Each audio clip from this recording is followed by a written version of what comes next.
प्रश्न नंबर 1। इफ़न की दादी के साथ टोपी के प्रेम भरे संबंध किस जीवन मूल्य को उजागर करती है। कहने का अर्थ है कि जो इफ़न की दादी है उसके साथ टोपी के जो प्रेम भरे संबंध हैं, हम सभी जानते हैं, जब पाठ को हमने पढ़ा है कि इफ़न और टोपी दोनों बहुत ही गहरे और अच्छे दोस्त थे। इफ़न और टोपी जो हैं दोनों ही अपने धर्मों से भी अलग थे। यहाँ पर हमने ये देखा है कि टोपी को अपने घर में वो प्यार नहीं मिलता है जिसकी तलाश वो बाहर करता फिरता है, और वहाँ पर उसको एक दिन इफ़न की दादी से उसकी मुलाकात हो जाती है, जहाँ वो इफ़न की दादी से इतना प्रेम करने लग जाता है जितना कि वो अपनी दादी से भी नहीं करता। तो इस प्रेम भरे संबंध के जीवन मूल्यों को कौन से जीवन मूल्यों को उजागर कर रही है, वो हमें इसका उत्तर देना है। प्यार का बंधन जो है वो किसी भी जाति, धर्म तथा उम्र को नहीं मानता है। टोपी कट्टर हिंदूवादी परिवार से था, यानी जो सख्ती से हिंदूवाद को मानता हो वो परिवार से जुड़ा हुआ था। और इफ़न जो है वो कट्टर मुस्लिम परिवार से था। अलग अलग जाति और धर्म होने के बावजूद दोनों में बहुत ही अटूट रिश्ता था। दोनों आपसी प्रेम स्नेह के रिश्ते में बंधे थे और दोनों एक दूसरे के बिना अधूरे भी थे। धर्म जाति हृदय के बंधन में बाधा नहीं है, यानी जो धर्म है और जाति भेदभाव है वो हृदय के बंधन में, यानी हृदय से जुड़ने के लिए किसी भी तरीके की बाधा नहीं बन पाती है। और इसका जो सबसे बेहतर उदाहरण होता है वो होते हैं बच्चे। कोई भी संबंध जो है मानवीय आधार पर होते हैं। इस प्यारे संबंध से हम निस्वार्थ भाव, समानता तथा जातिगत भेदभाव नहीं करने का मूल्य सीखते हैं। यानी इफ़न की दादी के साथ जो टोपी का प्रेम भरा संबंध था, उससे हमें यही सीख मिलती है कि किस तरीके से हमें निस्वार्थ भाव रखना चाहिए, समानता रखनी चाहिए, जातिगत भेदभाव नहीं करने चाहिए, और ये जीवन मूल्य जो है हमें सीखने को मिलते हैं। प्रश्न नंबर 2 लेते हैं। टोपी शुक्ला पाठ के आधार पर बताइए कि सच्ची मित्रता के लिए आवश्यक गुण कौन से होते हैं। तो वैसे तो मित्रता की कोई कसौटी नहीं होती और ना ही कोई शर्त होती है, और जैसा कि जो भी बच्चे ये कंटेंट पढ़ रहे हैं वो भी दोस्त होंगे किसी के, और उन्होंने भी अपने कई और दोस्त बनाए होंगे और दोस्ती के मायने भी समझते हैं। तो आप किन चीज़ों को ज़रूरी मानते हैं किसी भी दोस्त को बनाने के लिए? लेकिन जो बेहतरीन दोस्त होते हैं जो आपका साथ दे सकते हैं, उनके लिए जो असल में गुण होने चाहिए वो यहाँ पर उसकी बात हो रही है कि उनके अंदर कौन से गुण होने चाहिए। परंतु जो मित्रता है वो तभी होती है जब आप किसी न किसी रूप में किसी दूसरे से भावनात्मक यानी कि इमोशनली कनेक्ट हों। वैसी सच्ची मित्रता के लिए निस्वार्थ भाव यानी सेल्फिशनेस नहीं होनी चाहिए, भावनात्मक जुड़ाव यानी आप इमोशनली कनेक्ट हो जाएं, दिलों की समानता होनी चाहिए, आत्मीयता होनी चाहिए, परस्पर सहयोग का होना बहुत ज़रूरी है। और इसकी अनुपस्थिति में यानी अगर ये सब चीज़ें नहीं होंगी तो फिर दोस्ती जो है बेकार है फिर तो इसलिए उस मित्रता को फल फूला नहीं देखा जा सकता है। प्रश्न नंबर 3 लेते हैं, आगे बढ़ते हैं। टोपी की पढ़ाई में उसके घर के सदस्य की मूल रूप से बाधक थे। टोपी को सुझाव दीजिए कि वह अपने घरेलू परेशानियों से कैसे बच सकता है। जैसा कि पाठ हमने पढ़ा, हमने देखा कि टोपी जो है छोटा है, इसकी वजह से घर के लोग जो भी कोई काम याद आता है टोपी को याद कर लेते हैं, और किस तरीके से उसकी पढ़ाई में बाधा बनते हैं। दूसरे साल में हम देखते हैं कि वो टाइफाइड की वजह से बीमार हो जाता है और उसकी वजह से जो है वो फिर फेल हो जाता है, और उसकी वजह से कितनी ज़िल्लत जो है उसे सहनी पड़ती है। लेकिन जब वो वहीं मेहनत करके पास होता है तो भी जो है उसको वो आप कह सकते हैं बच्चों को रीइंफोर्समेंट की बहुत ज़रूरत होती है कि अगर कुछ अच्छा कर रहे हैं, थोड़ा सा भी अच्छा कर रहे हैं तो उन्हें शाबाशी ज़रूर चाहिए, जिससे कि वो मोटिवेट हो सके और आगे बढ़ सके। ऐसा टोपी के साथ नहीं होता है, और जिसकी वजह से वो कई समस्याओं को जो है फेस करता हुआ यहाँ पर पाठ में दिखता है। अब जैसा कि घर में जो है ऐसा माहौल नहीं है, बाधक है, सब लोग उसी की पढ़ाई में खुद ही बाधक बनते हैं और उसी को ताने भी दे रहे हैं, तो हमें यहाँ पे सुझाव देना है अपने उत्तर में कि उसको अपनी घरेलू परेशानियों से कैसे बचना है। टोपी एक जो है बहुत ही भावुक बालक था, यानी इमोशनल बच्चा था। वो अपनी घरेलू परेशानियों से ही घिरा हुआ था। उसे अपने घर वालों से सामंजस्य एडजस्टमेंट करना नहीं आ पा रहा था या नहीं कर पा रहा था। वह उन्हें विनम्रतापूर्ण शब्दों में कह भी सकता था कि उसे सबसे पहले पढ़ाई करनी है, खेल के समय खेलना है, समय मिलने पर ही वह घर के काम कर सकता है। अगर टोपी ऐसा कर पाता तो उसके जीवन में शायद निराशा नहीं आती। प्रश्न नंबर 4, कक्षा में फेल होने वाले छात्र पर अध्यापक और विद्यार्थियों के द्वारा व्यंग्य करना क्यों ठीक नहीं है। यानी जब कक्षा में फेल होने के कारण अध्यापक द्वारा ताने मिलते हैं, टोपी को, और विद्यार्थियों द्वारा भी व्यंग्य कसा जाता है, जिसकी वजह से जो है बहुत ह्यूमिलिएट किया जाता है जो टोपी को, और उसकी वजह से वो बहुत डिप्रेस हो जाता है, जिसकी वजह से वो और भी मेहनत करता है कि वो उसको पास होकर दिखाएगा। लेकिन क्या ये चीज़ें सही हैं? ये करना ठीक है। और अध्यापक को मेनली क्या करना ये ठीक है बच्चों के साथ, कि अगर वो पास नहीं हो रहे हो तो उनकी प्रॉब्लम समझनी चाहिए, उसको सॉर्ट आउट करना चाहिए, बच्चे को आगे बढ़ने में मोटिवेट करना चाहिए। और जो आपके सहपाठी हैं अगर वो इस तरीके का कर रहे हैं तो क्या ये चीज़ें ठीक है? शिक्षा का उद्देश्य जो होता है छात्रों के समूचे विकास से जुड़ा है। यानी शिक्षा का मतलब ये नहीं कि आपके आप इस ग्रेड में इतनी बुक्स लगी है, आपको कवर करना है, अच्छा मार्क्स जो है स्कोर करना है, बिल्कुल नहीं। इसका मतलब ये बिल्कुल नहीं होता है। इस तरीके से तो लोग जो है वो ओपन लर्निंग से भी जो है ऐसे क्लासेस और ग्रेड्स जो है पास करके निकल सकते हैं। लेकिन स्कूल क्यों भेजा जाता है? स्कूल इसीलिए भेजा जाता है कि बच्चों का समूचा विकास हो सके, शारीरिक, मानसिक और बच्चों का जो सामाजिक विकास है। शारीरिक कैसे? बच्चे खेल कूद में पार्टिसिपेट करते हैं इस तरीके से, मानसिक रूप से शिक्षा प्राप्त करके, और सामाजिक रूप से कैसे? दोस्ती करना सीखना, उनके साथ किस तरीके से एडजस्टमेंट करना है, बोलना है, दोस्ती बनाए रखनी है, उसके लिए करने वाली कोशिशें। तो ये सारी चीज़ें जो है स्कूल से ही बच्चा सीखता है। तो ये एक समूचा विकास, ओवरऑल डेवलपमेंट बच्चे की बहुत ज़रूरी है, जो कि स्कूल से ही होती है। अन्य छात्रों एवं अध्यापक का यह दायित्व बनता है कि उसके विकास में सहायक हो, ना कि बाधक। अध्यापक का कर्तव्य छात्रों की चुनौतियों, समस्याओं को हल करना है। यदि ऐसे में अध्यापक ही कक्षा में फेल होने वाले विद्यार्थियों पर व्यंग्य करेंगे तो वे अपने कर्तव्य से विमुख होकर छात्रों के सम्मुख नई कठिनाइयां ही उत्पन्न करते हैं। और हम सभी जानते हैं कि किस तरीके से हम अपने टीचर से जो है इम्प्रेस्ड होते हैं। अगर वो कोई बात कह देते तो उसके आगे हम अपने घर वालों की बात भी नहीं सुनते। बच्चों के साथ ऐसा बहुत होता है। लेकिन वही टीचर अगर आपको इस तरीके से ह्यूमिलेट करने लग जाए और आपको बहुत ही डिप्रेशन टाइप में बहुत टेंशन हो जाती है, बच्चे बहुत ज़्यादा अपने अपने बेइज्जती हुई महसूस करते हैं, जैसा कि टोपी के साथ हुआ है। तो इसी प्रकार सभी छात्रों का भी फेल हुए छात्रों पर व्यंग्य करना जो है वो बिल्कुल गलत था। इससे फेल हुए छात्र जो है शिक्षा से विमुख होने लगते हैं। अतः अध्यापक और विद्यार्थी को फेल हुए छात्रों की सहायता करनी चाहिए, जिससे वे मानसिक रूप से स्वयं को दुर्बल ना समझे। तो इस तरीके से हमें बच्चों की मदद करनी चाहिए कि वो किस तरीके की प्रॉब्लम फेस कर रहे हैं, कहाँ प्रॉब्लम्स आ रही हैं जिसकी वजह से वो चीज़ों को कवर नहीं कर पा रहे, आगे नहीं बढ़ पा रहे, ना कि हमें उन पर व्यंग्य कसना चाहिए। प्रश्न नंबर 5 लेंगे। टोपी के द्वारा अम्मी शब्द के इस्तेमाल पर लोग चौंक गए। किसी भाषा को किसी धर्म के साथ जोड़ना सही नहीं है। इस पर अपने विचार लिखिए। जिस तरीके से हमने देखा है कि मुसलमान जो है उर्दू शब्दों का बहुत इस्तेमाल कर रहे हैं और हिंदू शब्द जो है खड़ी हिंदी के शब्दों का प्रयोग कर रहे हैं, लेकिन अगर वही थोड़ा सा क्रॉस यूज़ हो जाता है यहाँ पर तो उसको कुछ अलग वे में कनेक्ट कर लिया जाता है। तो ऐसा क्यों है? किसी भी भाषा को धर्म के आधार पर क्यों विभाजित किया जा रहा है? भाषा तो सबकी होनी चाहिए। तो इस पर हमें अपने पॉइंट ऑफ व्यूज़ देने हैं। भाषा सबके लिए है, इस पर किसी का एकाधिकार नहीं हो सकता। ये किसी धर्म या संप्रदाय से जुड़कर नहीं रह सकती। अतः किसी विशेष वर्ग से जोड़ना जो है सर्वथा अनुचित है। यानी कि किसी एक के लिए किसी एक विशेष वर्ग से इसे जोड़ गए। अगर आप महाराष्ट्र जा रहे हैं, आप वहाँ पे मराठी बोलेंगे तो लोग ये थोड़ी कह सकते हैं कि आपको, आप नॉर्थ से हैं तो आप बिल्कुल मराठी नहीं बोलेंगे, मराठी तो हमारे लोगों के लिए ही है। तो आप किसी भी भाषा को जो है ऐसे कनेक्ट नहीं कर सकते हैं कि ये सिर्फ इसी समुदाय के लिए है और यही समुदाय बोल पाएगा इसे। कोई भी भाषा जो है आपसी व्यवहार में बाधा नहीं बनती। ये बात पुस्तक में संकलित पाठ के इस अंश से सिद्ध होती है कि हमारे आधे से अधिक साथी जो है राजस्थान या हरियाणा से आकर मंडी में व्यापार या दुकानदारी करने आए परिवारों से थे।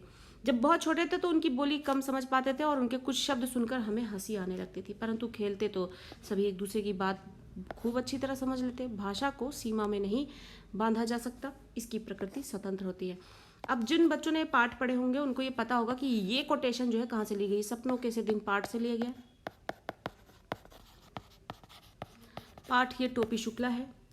तो आप अगर इस तरीके से पार्ट से लिए हुए एक दो कोटेशन याद कर सकते हैं तो इन्वर्टेड कोमास में रखकर इन कोटेशंस को अगर आप अपने आंसर में पुट करेंगे तो आपके आंसर जो है बेस्ट माने जाएंगे। आपको फुल चांसेस है आपको नंबर मिलने के।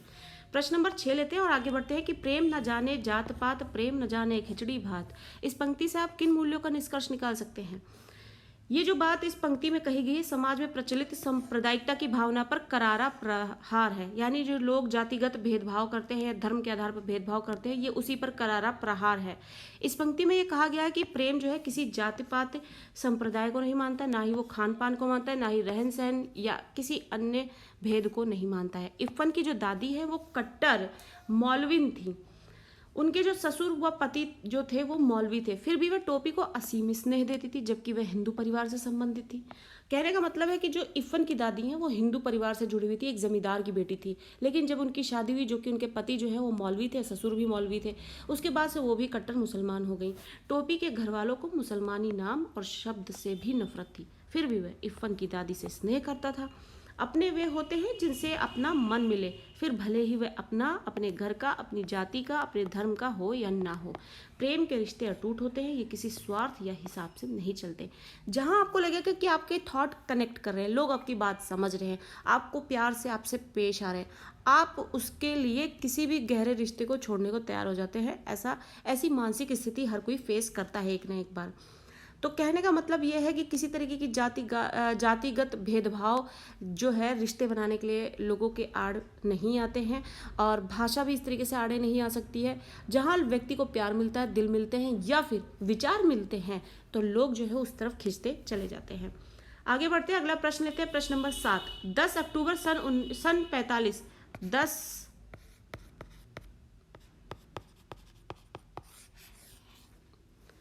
को टोपी ने क्या और क्यों कसम खाई? टोपी ने 10 अक्टूबर सन 45 को यह कसम खाई कि अब वह किसी ऐसे लड़के से दोस्ती नहीं करेगा जिसका बाप ऐसी नौकरी करता हो जिसमें बदली होती है, ट्रांसफर होता हो। 10 अक्टूबर सन 1945 का यूं तो कोई महत्व नहीं, परंतु टोपी के आत्म इतिहास में इस तारीख का बहुत महत्व है। यानी अपनी लाइफ में उसका जो है बहुत ही ज़्यादा इसका इम्पॉर्टेंस है, क्योंकि इसी तारीख को इफ़न के जो पिता हैं वो बदली करके मुरादाबाद चले जाते हैं। इफ़न की दादी के मरने के थोड़े ही दिन बाद वह तबादला हुआ था, इसलिए टोपी और अकेला हो गया। यानी कि इफ़न की दादी का जब निधन हुआ तो इफ़न के से ज़्यादा जो है टोपी ने उस चीज़ को फील किया था, क्योंकि टोपी जो है इफ़न की दादी से बहुत प्रेम करता था। बल्कि टोपी ने इफ़न से ये भी कहा था कि तेरी दादी की जगह मेरी दादी मर गई होती तो ज़्यादा अच्छा होता। और फिर उसके बाद जो है दादी के जाने के बाद जो है टोपी बहुत अपने आप को अकेला महसूस करने लगा था। तभी उसी के बाद एकदम से होता है कि टोपी जो है उसका दोस्त इफ़न, उसके पिता का तबादला हो जाता है और वो मुरादाबाद चले जाते हैं, और इस चीज़ से टोपी को और भी धक्का लगता है और वो और भी बहुत ज़्यादा अकेला हो जाता है। और उस दिन से वो कसम खा लेता है कि वो कभी भी अब ऐसे लड़के से दोस्ती नहीं करेगा जिसके पिता का जो है तबादला हो और उसकी वजह से वो ये जगह छोड़कर जाए और उसकी दोस्ती में भी इस तरीके का प्रॉब्लम आ जाए। तो इसलिए टोपी और अकेला हो गया, और क्योंकि दूसरे कलेक्टर ठाकुर हरिनाम सिंह के 3 लड़कों में से कोई उसका दोस्त नहीं बन पाया। डब्बू बहुत छोटा था, बीलू बहुत बड़ा था, गुड्डू था तो बराबर का, परंतु केवल अंग्रेजी बोलता था, और ये बात भी थी कि उन तीनों को इसका एहसास था कि वे कलेक्टर के बेटे हैं। एहसास था का मतलब क्या है? घमंड था, प्राउड था उन्हें, और इस तरीके का बिहेवियर भी था। इसकी वजह से टोपी की उनसे दोस्ती नहीं हो पाई, किसी ने टोपी को मुंह भी नहीं लगाया। प्रश्न नंबर 8 लेते हैं। टोपी पहली बार तथा दूसरी बार लगातार किन कारणों से फेल हुआ और उसे किन परेशानियों का सामना करना पड़ा? टोपी जब पहली बार फेल हुआ तो मुन्नी बाबू इंटरमीडिएट के में फर्स्ट आए थे और भैरव जो है छठे में। सारे घर में उसे जबान की नोक पर रख लिया गया, बहुत रोया। बात ये नहीं थी कि वह बुद्धू था, वह काफ़ी तेज था, परंतु उसे कोई पढ़ने नहीं देता था। जब वह पढ़ने बैठता तो मुन्नी बाबू को कोई काम निकल आता, राम दुलारी को कोई ऐसी चीज़ मंगवानी पड़ जाती जो नौकरों से नहीं मंगवाई जा सकती है। यह सब कुछ ना होता तो पता चलता कि भैरव ने उसकी कॉपियों के हवाई जहाज उड़ा डाले हैं। दूसरे साल उसे टाइफाइड हो गया। तीसरे साल वह 3rd डिवीज़न में पास हो गया। यह 3rd डिवीज़न कलंक के टीके की तरह उसके माथे से चिपक गया, परंतु हमें उसकी मुश्किलों को भी ध्यान में रखना चाहिए। सन 49 में वह अपने साथियों के साथ था, वह फेल हो गया। साथी आगे निकल गए, वह रह गया। सन 50 में उसे उसी दर्जे में उन लड़कों के साथ बैठना पड़ा जो पिछले साल 8वीं में थे। पिछले वालों के साथ एक ही दर्जे में बैठना कोई आसान काम नहीं होता है। उसके दोस्त जो है वो अब 10वीं में थे। वह उन्हीं से मिलता, उन्हीं के साथ खेलता। अपने साथ हो जाने वालों में से किसी के साथ उसकी दोस्ती नहीं हो पाई। जब वह भी क्लास में बैठता और उसे अजीब लगता, और उस पर सितम ये हुआ कि कमज़ोर लड़कों को मास्टर जी समझाते तो उसकी मिसाल देते थे। तो इस तरीके से जब हमने पाठ पढ़ा, हमने देखा कि मास्टर जी जो है लोग बच्चों को जो है मिसाल देते कि अगर वो पढ़ेंगे नहीं तो टोपी की तरह किस तरीके से एक ही क्लास में रह जाएंगे और एक ही क्लास में कई कई साल बिताने पड़ेंगे। तो ये चीज़ें जो है उसे हर्ट करती थी, और इस तरीके से जो है ये सारी चीज़ें टोपी को फेस करनी पड़ी। प्रश्न नंबर 9 लेते हैं, आगे बढ़ते हैं। अपने वे होते हैं जिनसे अपनापन मिले, चाहे वो किसी भी जाति धर्म के हों। इस कथन से आप कहाँ तक सहमत हैं? प्रश्नोक्त कथन जो है अक्षरशः जो है वो सत्य है, यानी कि हर एक अक्षर से सही है। अतः मैं इससे पूर्णतः सहमत हूँ। अपनापन देने वाला ही अपना होता है, भले ही वह अपना अपने घर का, अपनी जाति का, अपने धर्म का हो या फिर ना हो। जिसमें अपनापन ना मिले, वह भले ही रातों दिन साथ में रहता हो, फिर भी उसे अपना नहीं माना जा सकता, क्योंकि उसमें आत्मीयता है ही नहीं, प्रेम भी नहीं है। प्रश्न नंबर 10 लेते हैं। इफ़न के घर सन्नाटा क्यों था? टोपी के इफ़न की दादी से कैसे संबंध थे? उसने इफ़न को सांत्वना कैसे दी? शाम को टोपी इफ़न के घर गया तो वहाँ सन्नाटा था, घर भरा हुआ था। रोज जितने लोग हुआ करते थे उससे भी ज़्यादा लोग थे, परंतु एक दादी के ना होने से टोपी के लिए आज घर खाली हो चुका था, जबकि उसे दादी का नाम तक नहीं मालूम था। उसने दादी के 1000 कहने के बाद भी उनके हाथ की कोई चीज़ नहीं खाई थी। प्रेम इन बातों का पाबंद नहीं होता है। टोपी और दादी में एक ऐसा ही संबंध हो चुका था। इफ़न के जो दादा है वो जीवित होते तो वह भी इस संबंध को बिल्कुल उसी तरह ना समझ पाते जैसे टोपी के घर वाले भी नहीं समझ पाए थे। दोनों अलग अलग अधूरे थे, एक ने दूसरे को पूरा कर दिया था, दोनों ही प्यासे थे। एक ने दूसरे की प्यास बुझा दी थी। दोनों अपने ही घरों में अजनबी थे और भरे घर में अकेले थे। दोनों ने एक दूसरे का अकेलापन मिटा दिया था, और एक 72 बरस की थी और दूसरा 8 साल का। तो यहाँ पर दोनों लोगों की बात हो रही है जिन्होंने एक दूसरे का अकेलेपन को दूर किया। 8 साल का टोपी और 72 साल की इफ़न की दादी। कैसे?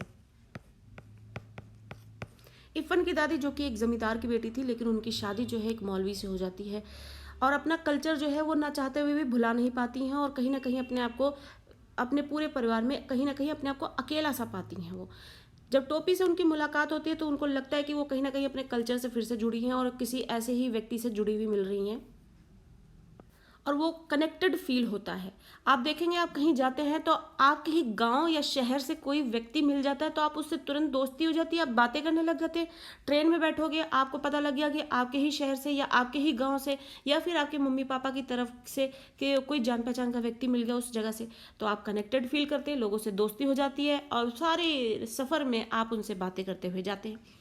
वही चीज़ यहाँ पर इफ़न की दादी के साथ होती है। जो टोपी जो है उनको मिल जाता है, तो जो कि जिस कल्चर से वो कनेक्टेड थी वही कल्चर जो है टोपी का भी था, और उसके बाद भी इतनी रोक टोक होने के बाद भी, इतना धर्म जातिगत भेदभाव होने के बाद भी जो है वो दोनों एक दूसरे से कितना गहरे से जुड़े थे। और इस गहराई को देखने को तब मिलता है जब इफ़न की दादी का निधन हो जाता है, और 8 साल का टोपी जो है जिस तरीके से उदास और अपने आप को अकेला महसूस करता है वो देखते ही बनता है।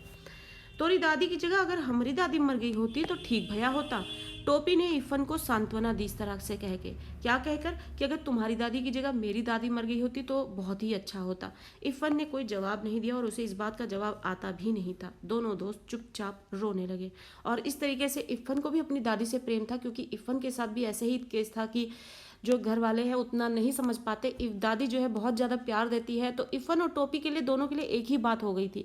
दादी के निधन के बाद इफ़न और टोपी दोनों ही जो है अपने आप को बहुत अकेला महसूस करने लगे थे, और उसके बाद इफ़न के पिता का तबादला होने की वजह से टोपी के जीवन में और भी अकेलापन इस तरीके से आ जाता है।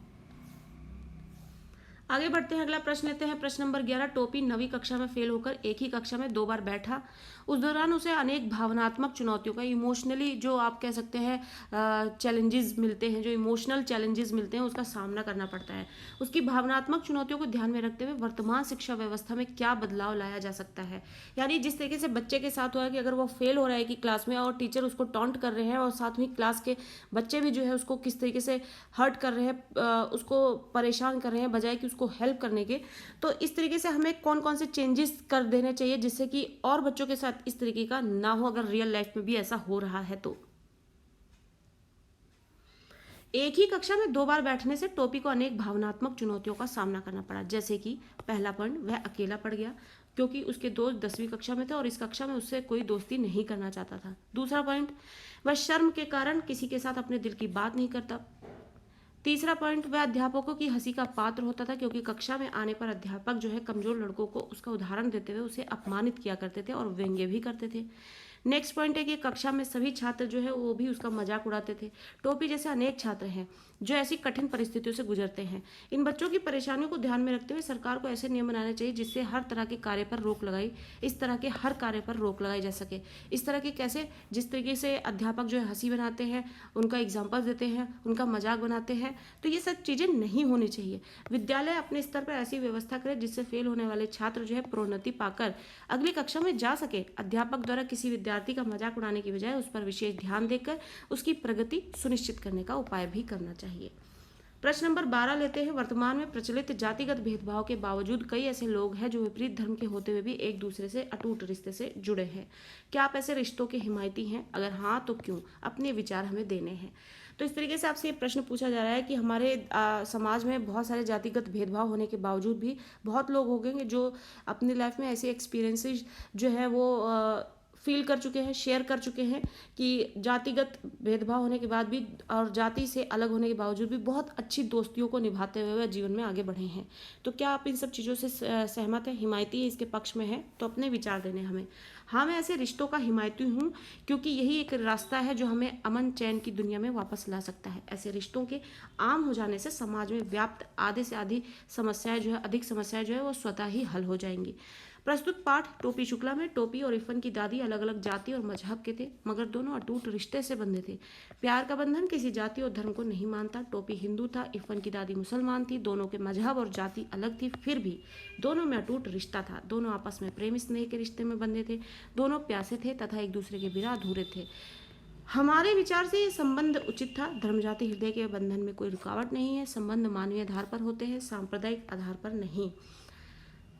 इससे समाज में व्याप्त जो सांप्रदायिकता है उसकी भावना स्वतः ही मिट जाती है। अगर हम इसे बड़े स्तर पर अपनाएं तो विश्व के अधिकतर जो समस्याएं हैं वो समाप्त हो जाएंगी। और इस तरीके से जो चीज़ें हैं वो हम जो समस्याएं, कुरीतियां हैं या फिर प्रॉब्लम्स हैं हमारे समाज में जो फैली हुई हैं उसको हम समाप्त कर सकते हैं इस तरीके से। प्रश्न नंबर 13, अम्मी शब्द पर टोपी के घर वालों की प्रतिक्रिया जो है, यानी जो वो रिएक्ट करते हैं, उनकी किस मानसिकता को प्रदर्शित करती है? अपने विचार दें। टोपी शुक्ला के घर वाले आधुनिक होने के साथ साथ कट्टर हिंदू भी थे। अम्मी शब्द फारसी का शब्द है जो प्रायः मुसलमानों के घर में प्रयोग किया जाता है, किंतु जब टोपी शुक्ला के मुख से अम्मी शब्द सुना गया तब घर वालों के होश उड़ जाते हैं।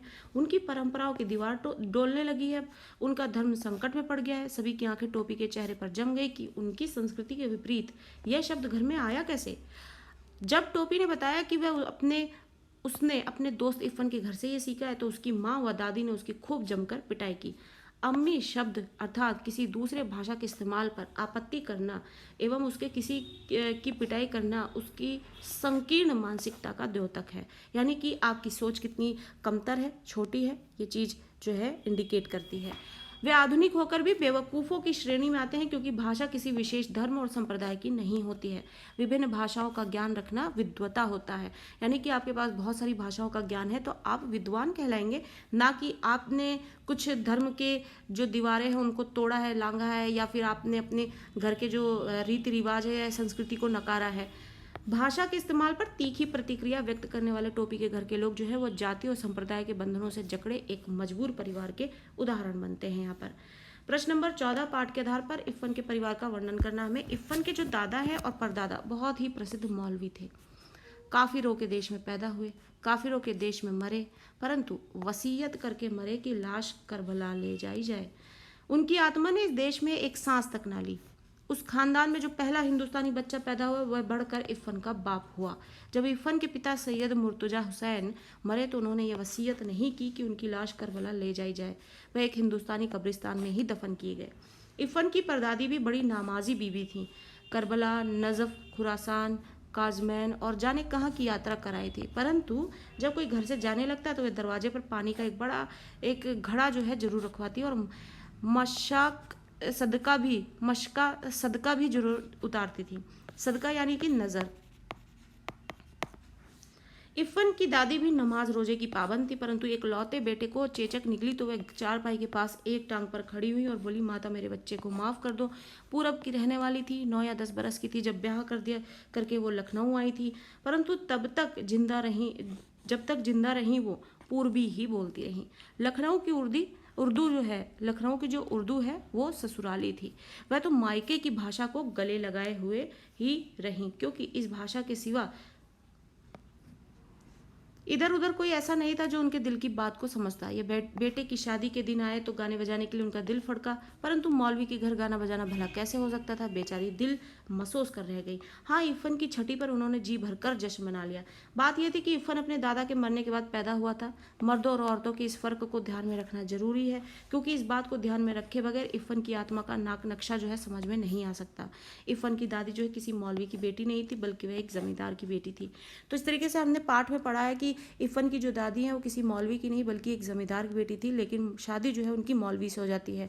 लेकिन अपनी पूर्वी बोली जो है वो कभी नहीं छोड़ती, क्योंकि वही एक चीज़ लगता है कि उनके नज़दीक है जो उन्होंने बचपन से महसूस की है। और इस तरीके से वो पूर्वी बोली बोलती है, लेकिन उन्होंने ससुर के और पति के जो है किस तरीके से जो मौलवी होने के जो जितने भी नियम थे उन सब का पालन किया है, किस तरीके से उन्होंने सारा जीवन जो है इसी तरीके से उनके साथ बिताया है एक मौलविन बनकर।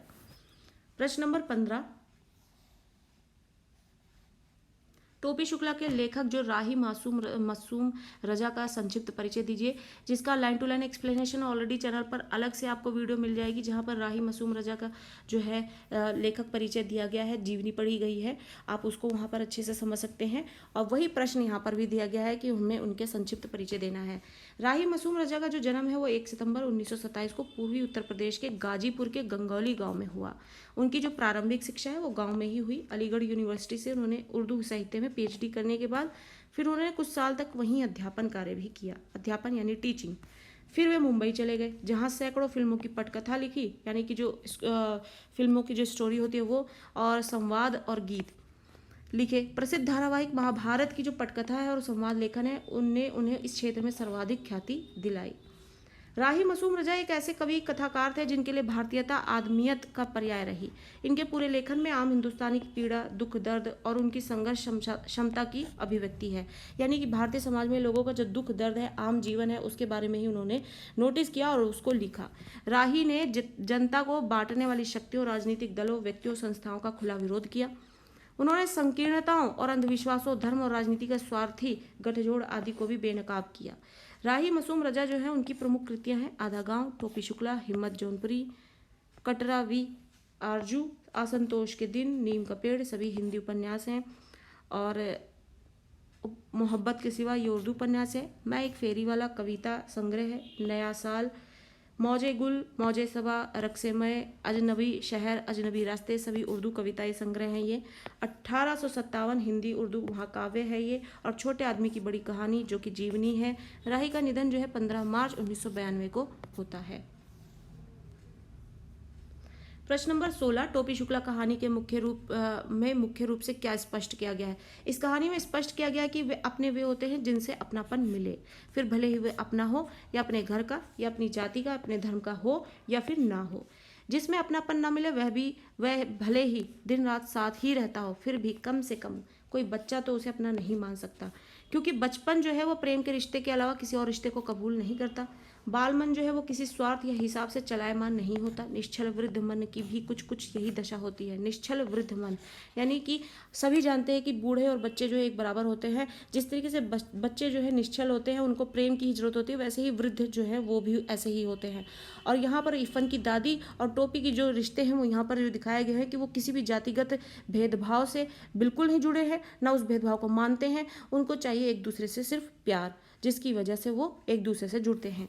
राही मासूम रजा के उपन्यास टोपी शुक्ला के इस अंश के पात्र भी जो है अपनेपन की तलाश में भटकते हैं, अटकते नजर आते हैं। कथानायक टोपी के अपनेपन की पहली खोज पूरी होती है अपने दोस्त अजीज इरफान की दादी माँ में, और अपने घर की नौकरानी सीता में, और अपने ग्रामांचल की बानी में। और इस तरीके से जो है आप देखेंगे कि इरफान की दादी में है टोपी को जो है अपनापन दिखता है, और फिर उसके बाद अपने घर में जो है नौकरानी जो जिसका नाम है सीता, वो उसमें अपनापन देखता है। घर में इतने लोग होने के बाद भी किसी भी व्यक्ति में, किसी भी सदस्य में वो अपनापन नहीं पाता है। 2 ही सदस्य हैं, एक इरफान की दादी और एक नौकरानी सीता, जिसमें वो अपनापन ढूंढ पाता है। कहते हैं प्रेम न जाने जात पात, भूख न जाने खिचड़ी भात। टोपी को भी इससे कोई अंतर नहीं पड़ता कि जिससे आंचल की छांव में बैठकर वह स्नेह का अपार भंडार पाता है, प्रेम के सागर में गोते लगाता है। उनका रहन सहन क्या है, रीति रिवाज क्या है, सामाजिक हैसियत क्या है।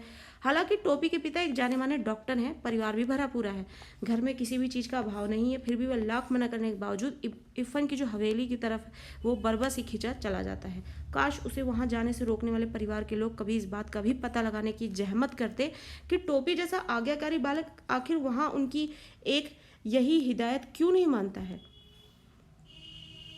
प्रश्न नंबर 17, टोपी शुक्ला कहानी के जो मुख्य पात्र है टोपी का चरित्र चित्रण करना है हमें। तो टोपी के पिता का नाम है भृगु नारायण और माँ का नाम है राम दुलारी। टोपी के दो भाई हैं, मुन्नी बाबू और भैरव। टोपी का एक मित्र इफ़न है। टोपी स्कूल में पढ़ता था।